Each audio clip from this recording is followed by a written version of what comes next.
ধোঁকা দিয়ে ক্ষমতায় যেতে চায় না বাংলাদেশ জামায়াত ইসলামী। ক্ষমতায় গেলে নেতাদের সম্পদের পরিমাণও বাড়বে না বলে মন্তব্য করেছেন দলের আমির ডাক্তার শফিকুর রহমান।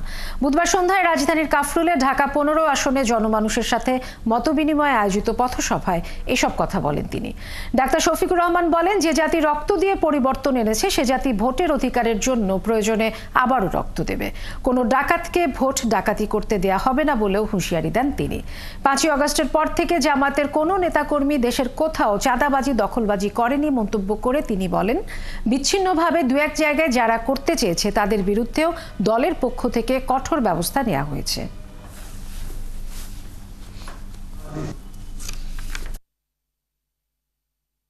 বাংলাদেশ বা একটা রাষ্ট্র যেখান থেকে নিয়ন্ত্রণ হয় ওখানেই সত্যিকারের প্রতিনিধি পাঠাতে হবে ইনশাআল্লাহ।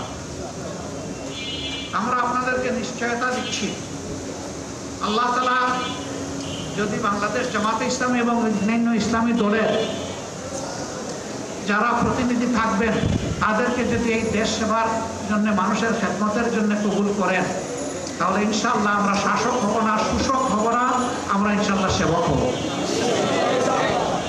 শপথ নেওয়ার দিন আমাদের যে সম্পদ থাকবে 5 বছরের মেয়াদ শেষে সেই সম্পদ বাড়বে না, সেই সম্পদ কমবে।